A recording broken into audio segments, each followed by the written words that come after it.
हरे कृष्ण. श्रीमद भगवत गीता जशी आहे तशी, अध्याय 4. अध्यायाचं नाव आहे ज्ञान कर्म संन्यास योग. आपण 9व्या श्लोकाचं उरलेलं अर्ध तात्पर्य पुढे वाचणार आहोत. त्याआधी सुरू करण्याआधी श्रील प्रभुपादांना प्रार्थना करूया. हे श्रील प्रभुपाद, आम्ही भगवद्गीता वाचून समजून घेण्याचा प्रयत्न करीत आहोत, त्यासाठी आम्हाला आशीर्वाद द्या. धन्यवाद प्रभुपाद. वेदांमध्ये पुरुष बोधिनी उपनिषद यामध्ये सांगितल्याप्रमाणे एको देवो नित्य लीलानुरक्तो भक्त व्यापी हृदय अंतरात्मा. एकच भगवंत आपल्या विशुद्ध भक्ताशी लीला अनुरक्त होण्यासाठी नित्य दिव्य रूपे धारण करण्यात मग्न असतात. तर असे भगवंत आहेत, त्यांच्याबद्दल म्हटलंय अद्वैत. भगवंत अद्वय आहेत म्हणजे एकच आहेत, पण वेगवेगळ्या भक्तांशी प्रेमाचं आदान प्रदान करायला विविध दिव्य रूप घेत असतात. जसं आपण वैदुर्य मण्याचं उदाहरण पाहिलं. वैदुर्य मणी एकच आहे, विविध कोणातून पाहिला तर तो वेगवेगळ्या रंगाचा दिसतो. तसं पुढे वाचते, या वेद प्रमाणांना स्वतः भगवंतांनी गीतेतील या श्लोकामध्ये पुष्टी दिली आहे. तर जसं या श्लोकात आपण आता वाचलं वरच्या एको देवो, त्यामध्ये की हे वेद प्रमाण आहे, वेदातलं वाक्य आहे की भगवंत असं भक्तांशी प्रेमाचं, विविध भक्तांशी प्रेमाचं आदान प्रदान करण्यासाठी विविध दिव्य रूप धारण करतात. तर तसंच भगवंतांनी ह्या श्लोकात 4.9 मध्ये पण सांगितलं आहे काय की भगवंत म्हणतायत की मी काय करतो, वेगवेगळ्या वेळी अवतरित होतो आहे आणि वेगवेगळ्या लीला पण करतो आहे. तर अशा भगवंतांच्या खूप साऱ्या लीला सतत सुरू असतात आणि भक्तांच्या प्रेमाची म्हणजे भक्तांचं प्रेम स्वीकारण्यासाठी, भक्तांचा भक्तिभाव स्वीकारण्यासाठी भगवंत नित्य अशा दिव्य लीला करत असतात. तर एकाच वेळी भगवंत अनेक ठिकाणी विविध लीला करतात. तर आता कसे भगवंत एकाच वेळी वेगवेगळ्या ठिकाणी उपस्थित असू शकतात हे आपल्या उदाहरणाने आपण जाणू शकतो. आता आपण आता हे फोनवर हे भगवद्गीतेचं रीडिंग करत आहोत, बरोबर. तर आपण आपापल्या खोलीत बसलो आहोत. भगवद्गीतेचं अध्ययन करताना आपण आणखीन दुसऱ्या कुठच्या तरी गावाला असू शकू का? नाहीये. पण भगवंतांविषयी तसं नाहीये. भगवंत काय आहेत? दिव्य आहेत. भगवंतांची अचिंत्य शक्ती आहे आणि त्यामुळे जरी भगवंत सतत आपल्या आध्यात्मिक जगतात गोलोक वृंदावन मध्ये निवास करतायत, तिथे नित्य लीला, त्यांची सतत लीला चालू आहे, तरीही भगवंत विविध ब्रह्मांडांमध्ये कुठे ना कुठेतरी विविध लीला करण्यासाठी अवतरित होतात आणि तिकडच्या जे भक्त आहेत त्यांच्या प्रेमाचं स्वीकार करतात, त्यांना प्रेम देतात, आनंद देतात. तर अशी भगवंतांची अचिंत्य शक्ती आहे. म्हणून इथे म्हटलं आहे की भगवद्गीतेत सुद्धा काय इथे म्हटलंय, या वेद प्रमाणांना स्वतः भगवंतांनी गीतेतील या श्लोकामध्ये पुष्टी दिली आहे की भगवंत सुद्धा विविध ठिकाणी असे जातात, अवतरित होतात भौतिक जगतात आणि विविध लीला सुद्धा करतात. आणि त्या सगळ्या लीला कशा आहेत? भगवंत दिव्य आणि भगवंतांचं नाम रूप गुण लीला सगळं काही अवतरित होणं सगळंच दिव्य आहे. पुढे वाचते, जो मनुष्य या सत्याचा वेदांच्या आणि भगवंतांच्या प्रामाण्यपूर्व वचनांच्या आधारावर स्वीकार करतो आणि जो तार्किक तत्वज्ञानामध्ये आपला वेळ दौडीत नाही, तो मुक्तीच्या परमोच्च पूर्ण अवस्था प्राप्त करतो. काय म्हटलं आहे आता? हे तर सगळं भगवंतांनी ज्ञान दिलं आहे भगवद्गीतेचं. तर म्हटलं आहे की जो मनुष्य या सत्याचा वेदांच्या आणि भगवंतांच्या प्रामाण्यपूर्व वचनांच्या आधारावर, हे समजून घेऊया. आता आत्ताच वरती श्लोक वाचला, एको देवो, हे वेदांमध्ये सांगितलंय. काय सांगितलंय की असे भगवंत आहेत, एकच आहेत, पण आपल्या विशुद्ध भक्ताशी लीला अनुरक्त होण्यासाठी म्हणजेच प्रेमाचं आदान प्रदान करण्यासाठी नित्य दिव्य रूप धारण करण्यात मग्न असतात. हे आपण वरच्या श्लोकामधून वाचलाय. आणि दुसरं भगवंतांचं प्रामाण्य पूर्व वचन म्हणजे हे 4.9 मध्ये भगवंत म्हणतात की असं मी अवतरित होतो, अशा लीला करतो, या सगळ्या दिव्य आहेत.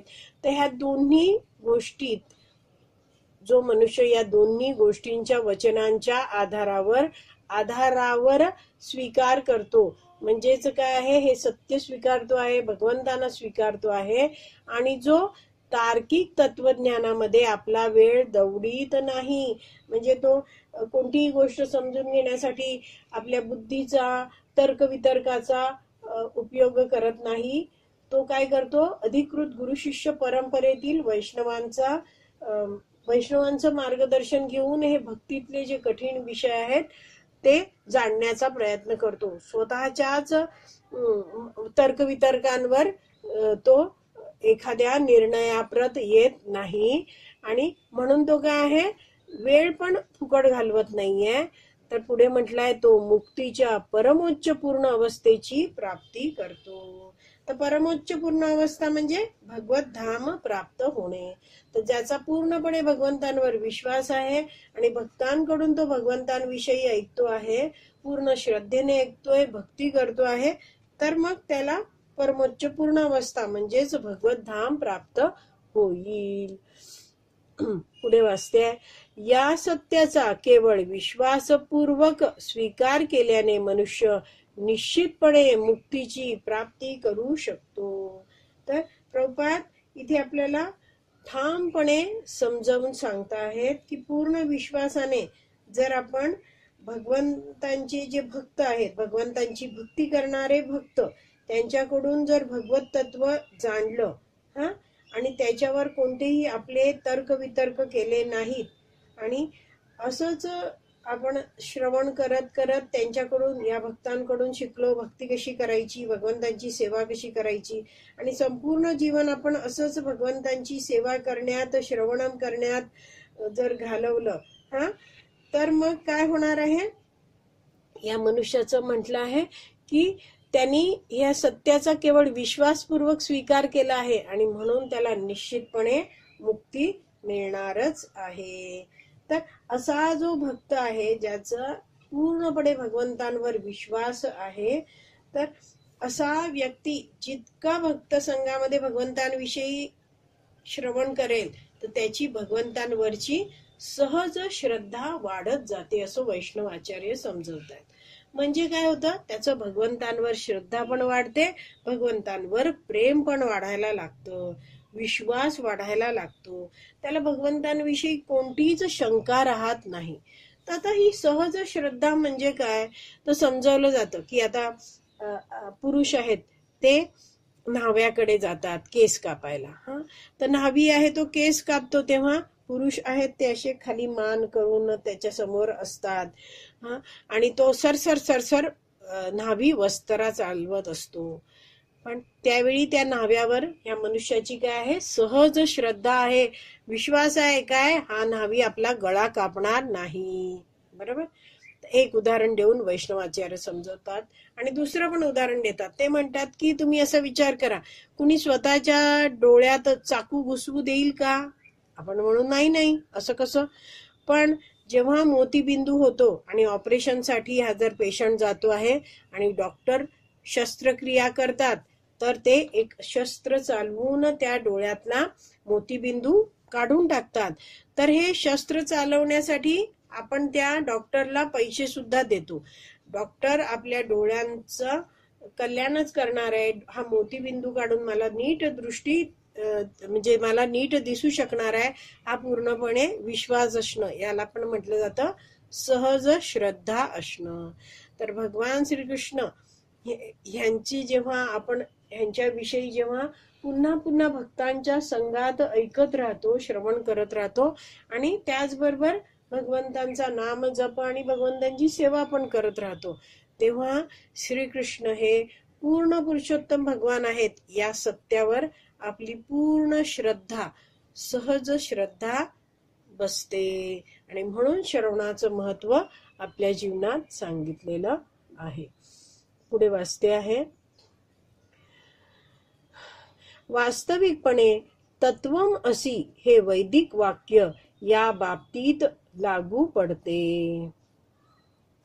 जो कोणी श्रीकृष्णांनाच परमसत्य म्हणून जाणतो किंवा जो भगवंतांना म्हणतो की तुम्हीच परब्रह्म स्वयं भगवान आहात, तो निश्चितपणे तात्काळ मुक्त होतो आणि यामुळेच त्याच्या भगवंतांच्या दिव्य सत्संगामधील प्रवेश निश्चित होतो.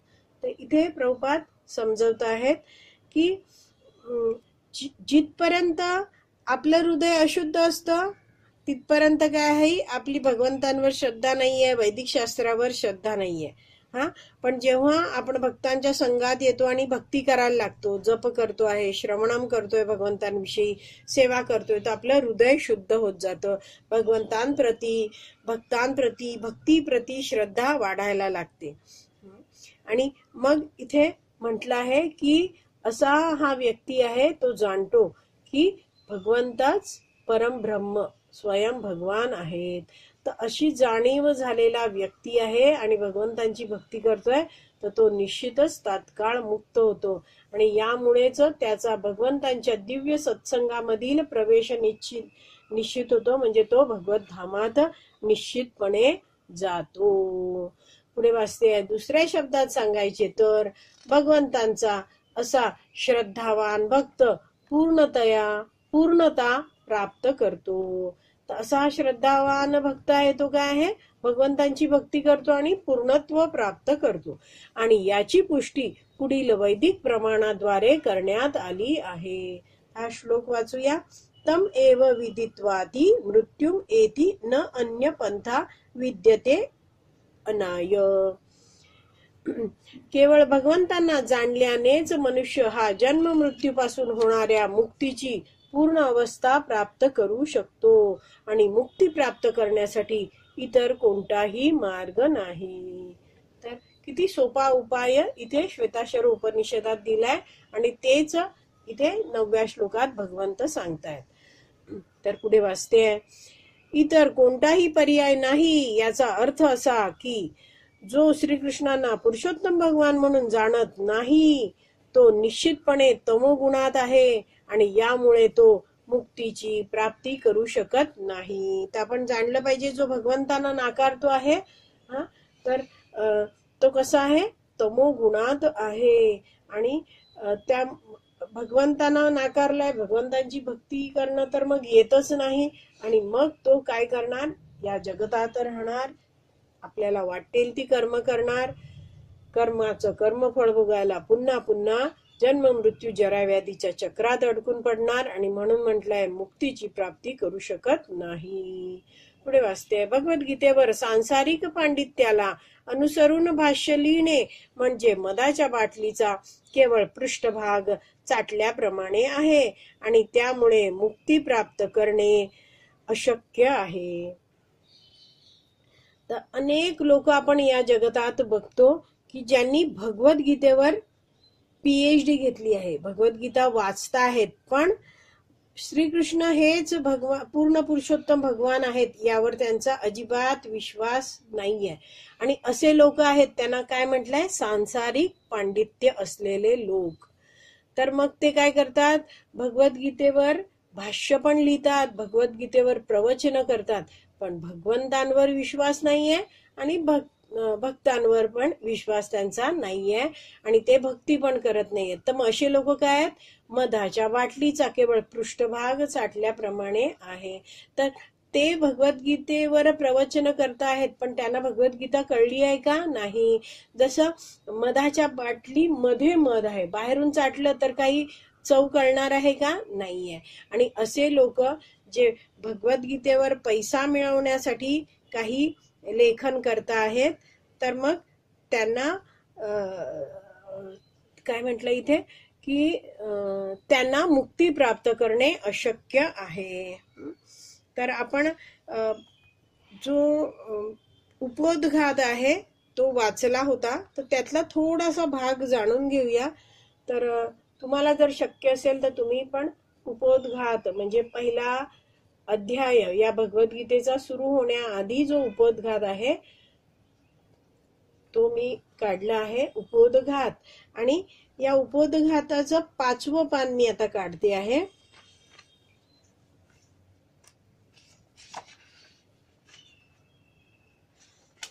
5व्या पान माझ्या समोर आहे, पण ते कुठे मी वाचते हे लक्षात घ्यायला 4थ्या पानावर मला दिसतंय मध्यभागी अर्जुन उवाच असं म्हटलंय आणि 10व्या अध्यायातली 12 ते 14 हे श्लोक दिसत आहेत.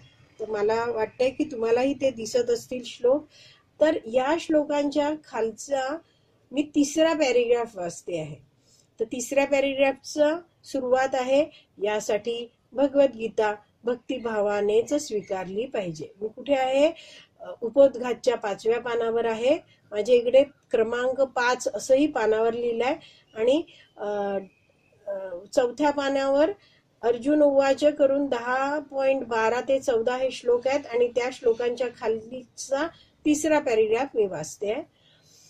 यासाठी भगवद्गीता भक्तिभावानेच स्वीकारली पाहिजे. प्रभुपाद समजवत आहेत, एखाद्याने स्वतःला आपण श्रीकृष्णांच्या बरोबरीचे आहोत अथवा श्रीकृष्ण हे साधारण व्यक्ती आहेत किंवा श्रीकृष्ण हे केवळ श्रेष्ठ महापुरुष आहेत असे सुद्धा समजू नये. श्रीकृष्ण साक्षात पुरुषोत्तम भगवान आहेत. म्हणून भगवद्गीतेच्या अथवा अर्जुनाच्या म्हणण्याप्रमाणे जो भगवद्गीता जाणण्याचा प्रयत्न करीत आहे त्याने तात्विक दृष्ट्या तरी श्रीकृष्णांचा पुरुषोत्तम भगवान म्हणून स्वीकार केला पाहिजे. तर प्रभुपाद म्हणतात, जर तुम्हाला भगवद्गीता नीट समजून घ्यायची आहे ना, तर तुम्ही जाणा, स्वीकार करा की श्रीकृष्ण हे पुरुषोत्तम भगवान आहेत आणि मग भगवद्गीता वाचा, तरच तुम्हाला भगवद्गीता नीटपणे समजू शकेल. अशा नम्र भावानेच आपण भगवद्गीता जाणू शकतो.